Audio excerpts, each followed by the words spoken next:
Good evening, I'm Kimilia and this is KiniNews. The MACC is widening its investigation into the alleged Sabah graft scandal. This is according to its chief, Azam Baki.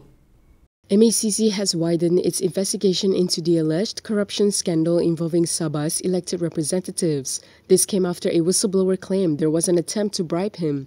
When contacted by Malaysiakini, MACC Chief Commissioner Azam Baki said he has ordered investigators to look into the matter as they need to establish what it is about. He said it will be included in their investigation because it is linked to the same case. He added that MACC will summon every witness they think is necessary to investigate this claim that was published by Malaysiakini.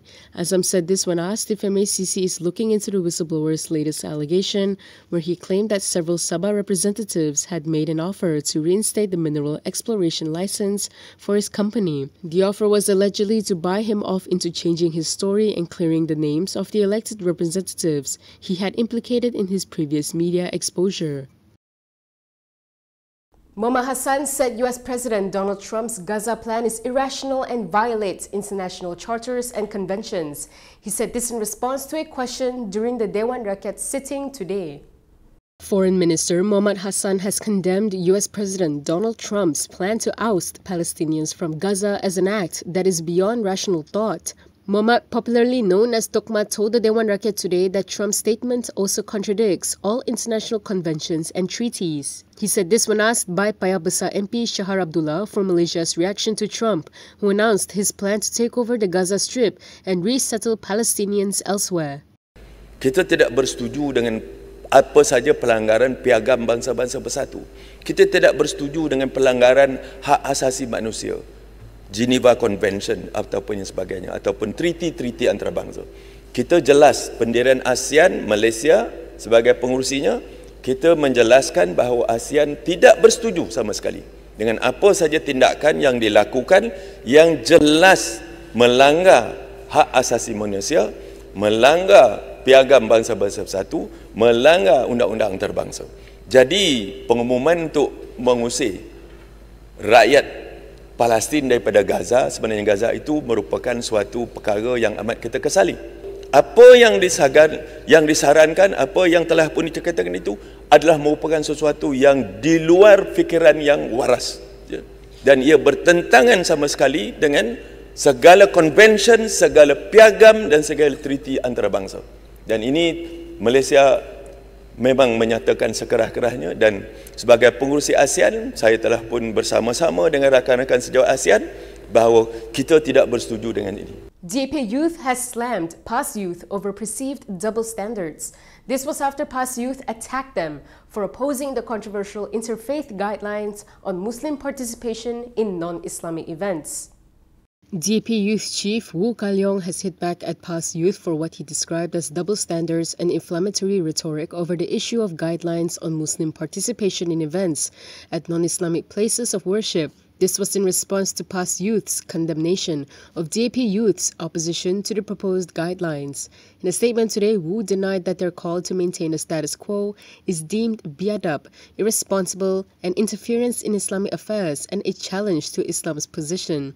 Instead, he argued that it preserves the religious and cultural harmony that has long existed in Malaysia. He stressed that, as has been repeatedly stated, DAP and its youth wing uphold Islam as the official religion of the country and respect the harmony of Malaysia's multiracial society. Wu also called out what he saw as hypocrisy, pointing out that the previous Perikatan National Government, which included past ministers, had also maintained the status quo on such matters. He said there were no such guidelines during PAS's time in government and questioned if PAS's action to maintain the status quo at that time was also biadab and irresponsible. He urged PAS youth to engage in reasoned discussion rather than reacting emotionally whenever DAP youth expresses an opinion. Before we move on, if you'd like access to news like this and more, scan the QR code on the screen and subscribe to Malaysiakini.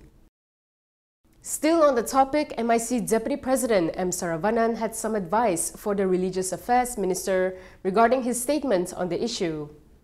MIC Deputy President M. Saravanan has urged Religious Affairs Minister Naim Mukhtar to exercise caution when addressing sensitive issues that could disrupt the nation's racial and religious harmony. In a statement today, he said the minister should act in a responsible manner and handle issues which crop up from time to time cordially, especially when it concerns race and religion. Saravanan said the government has consistently emphasized the importance of handling 3R matters discreetly.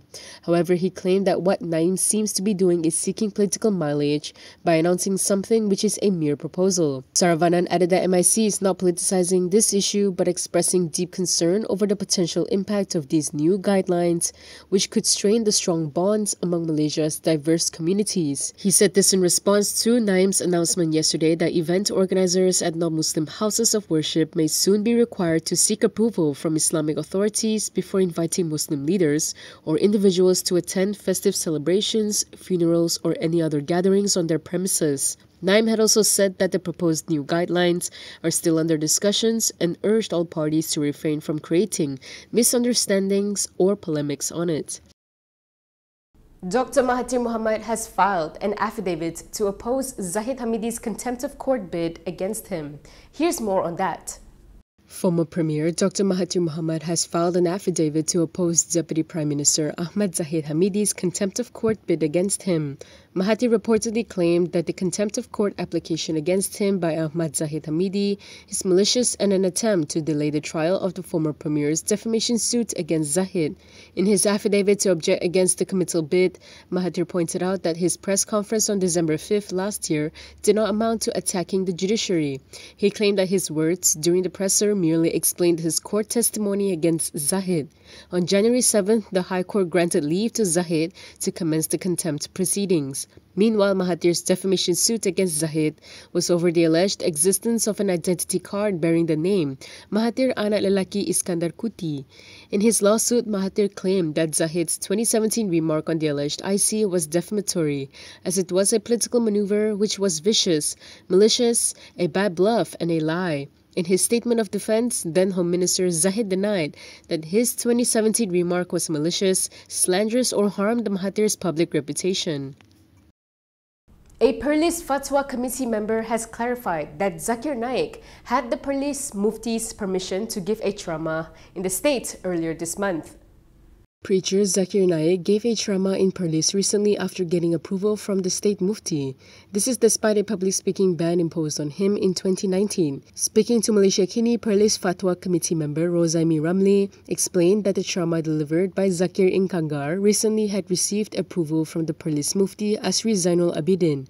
Rozaimi also stated that Islamic religious affairs fall under the jurisdiction of the state government and are led by the Sultan, except in certain states like the Federal Territories. He further expressed hope that this jurisdiction would be respected by all parties, particularly non-Muslims. Yesterday, Jelutong lawmaker RSN Raya raised questions about the reappearance of Zakir, who was previously banned from delivering ceramahs in the country. The ban was imposed after the preacher from India made controversial remarks that touched on the sensitivities of Hindu and Chinese Malaysians. Zakir was reported to have given the speech at an event in Kangar on February 2nd. That is all from me today. For more stories, you can go to KiniTv.com. You can also follow us on Instagram, Twitter, YouTube, and Facebook for the latest news updates. I'm Kimilia. Thanks for watching.